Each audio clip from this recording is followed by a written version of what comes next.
got about 1 hour to sunset. I have to get my shelter down really quick. We are on a winter weather advisory. I've got to get my shelter site first. That's my first priority, is finding a place to set up. All right, I've got my gear bundled up in this backpack. You can probably hear the wind. No tent or anything to speak of like that, so we'll see how this goes.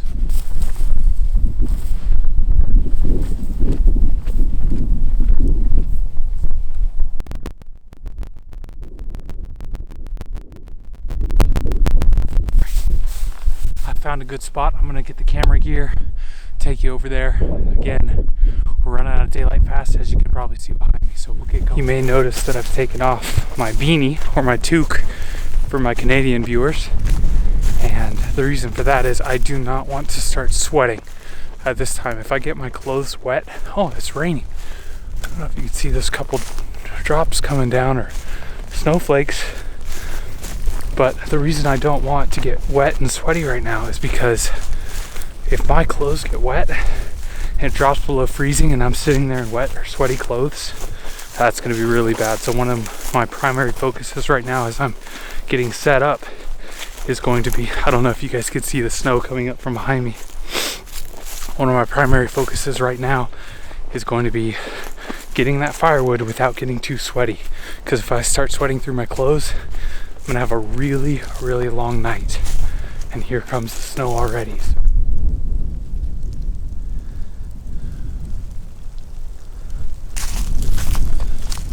So you can see that snow coming down now. But as we get into these trees a little thicker, you'll notice I found this great little cut, which I'm sure if it floods, this will be full of water. However, when I hop down in here, it is pretty dry. And one thing I really like about this is that there's already some rocks that I can use here to set up kind of in a fireplace. The other thing I really like about this is that I already have essentially 2 walls of my shelter completely done. So I don't have to worry about getting 2 walls up. I mean, these are going to insulate me, keep me safe from the wind.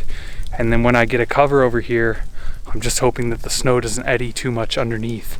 Sure, you can probably see that snow coming down here pretty good.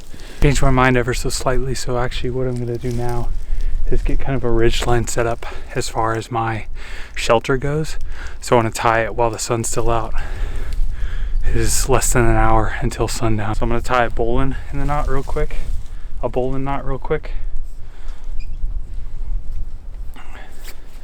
And what this allows me to do is wrap around a tree, and then when I come back through, it's not going to slip or pull off like a granny knot would.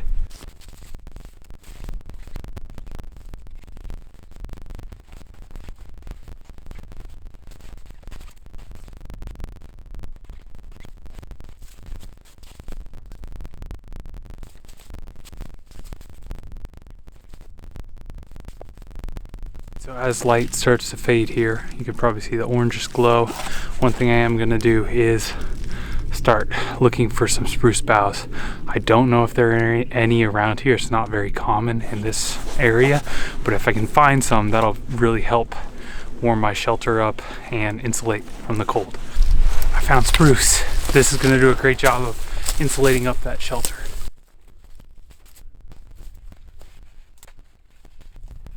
Gonna go get some more. It is quite possible I misidentified that as spruce because I was thinking about guitar playing. I think it's actually juniper or cedar. I tasted the berries and they tasted like juniper berries, but I know that cedar is an invasive tree around here and it's very common relative to some of the other ones. So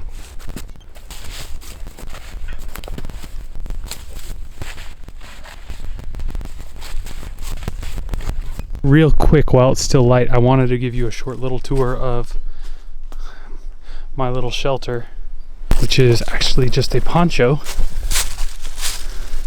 So as you can see in there, it's going to be pretty cozy. There's only one way for air to get in, and I can cozy up pretty good in there.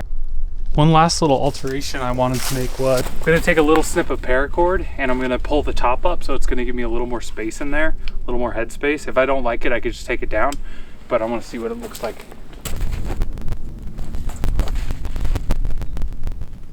It's time to get rock and rolling with this saw. Bunch of coyotes just ran past, hooting and hollering. I wonder if they caught my scent or not. They'd probably be quiet if they actually caught my scent, but it's starting to get dark out here. I've got a good amount of wood, but I don't have a lot of like really big stuff that'll burn long, so I'm still kind of looking around for that. It is getting dark, so probably taxing on this camera a little bit. The cloud cover is rolling in. I'm gonna get my fire going soon here, but I want to see if I can't find a few more big logs that'll burn for a long time tonight, and then also set up the rest of this the rocks to kind of reflect the heat.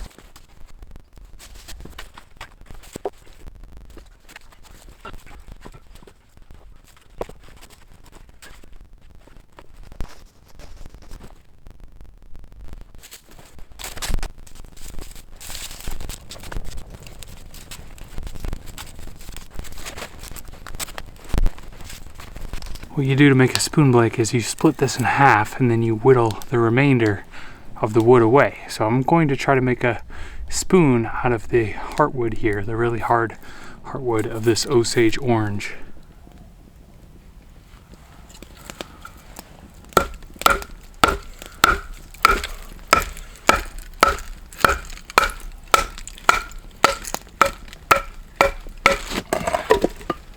So it is 9 o'clock right now. It's been snowing for maybe half an hour, 45 minutes or so. So it's not really coming down, but I'm not sure if you can see the flakes coming around my head. But I've been enjoying making some spoons and just having a good time. So I've been using this little machete. It's been pretty handy, but I'm gonna get after it again. So you may be able to see this is my spoon blank, and what you do is you take a coal and you hold it on there with the tip of your knife or with another branch, and you blow really hard and it'll actually start this on fire, and you have to keep blowing, keep blowing, keep blowing, and then after a while it will hollow out that little bowl. So you can use pretty crude hand tools to make yourself a spoon, which is what I'm doing right now.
Snow is very much starting to come down now. I'm glad that I've got my shelter set up the way it is. I'm definitely going to need it. Snow's starting to pile on top. Not a blizzard by any means, but the snow is definitely coming down hard now, so we'll keep cracking.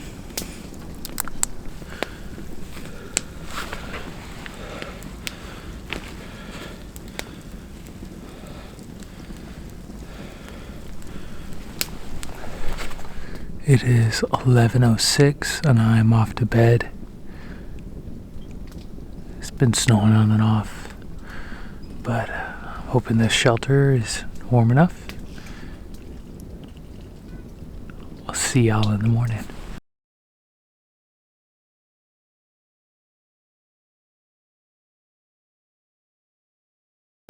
It's a good thing that I put those spruce boughs on yesterday.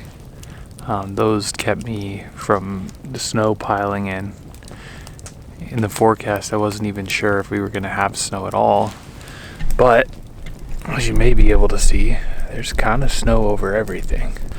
My little shelter did a great job of keeping me dry, which in turn keeps me warm. So it wasn't insulating me in and of itself. However, not getting wet is like rule number one in any wilderness situation.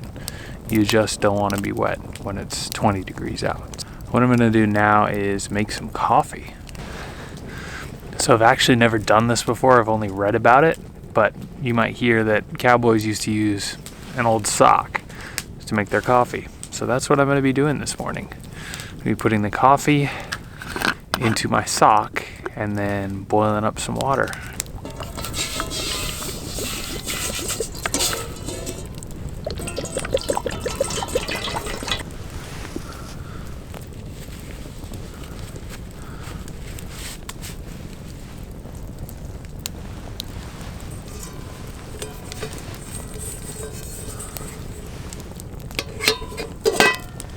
Winter Wonderland.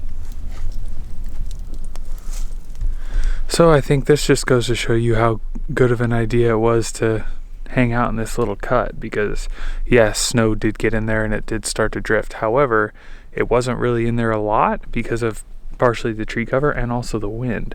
If I would have tried to set up somewhere just like on a bare ground, it would have actually been quite difficult to get those barriers and boundaries. Basically, I used the topography to do most of the work for me because I'm lazy. If nature is going to do something for you, just take it. So I wasn't able to finish my spoon last night, but you can see that dip in there that was caused by the coal. So as I continue whittling on this, it's going to make a really nice spoon. This is my first time actually carving an Osage spoon. So you can see it's got that orange kind of yellowy color, and this is going to dark into like a dark orange as time goes on. So I'm pretty excited about that.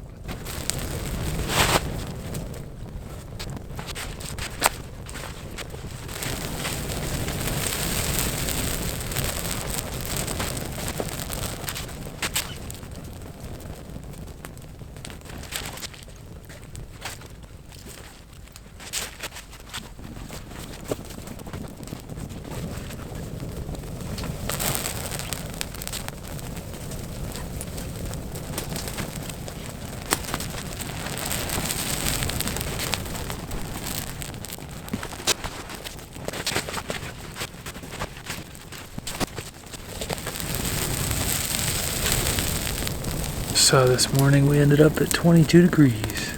Appreciate you hanging out for the journey. There are certain things I wish video could convey, like the smell out of here. How freeing it is to just know that you can go out and live. I don't know, there's something a little exhilarating about the challenge, knowing that there's a minuscule chance you might die, at least in a different way than getting in your car and driving down the street. So 130 years ago, give or take, my great-great-grandparents came out here and dug a hole in the ground, lived for 2 years while they were building a home, and they survived. And by any account, I'm a city guy. I am not a wild man outdoorsman who's been doing this their whole life. I grew up in Southern California. I lived in Singapore. I lived in Chicago. But still, I found a really nice catharsis, place of refuge in the outdoors. And pretty much anybody can. You don't need to have some crazy set of skills to get out here and do what I do. Now, of course, you got to be safe, and you shouldn't do it on a cold night or a night where there's snow or precipitation or wild animals. I mean, there's plenty of dangers, but I'd recommend you just get out there. Give it a shot. Be safe. Make sure you've done your research. Make sure you have everything you need to stay safe and stay warm, stay hydrated. But it's a really special thing to just spend out in nature. You may be able to hear the birds wishing me a good morning, which is awful nice of them. So, we're all wrapped up here.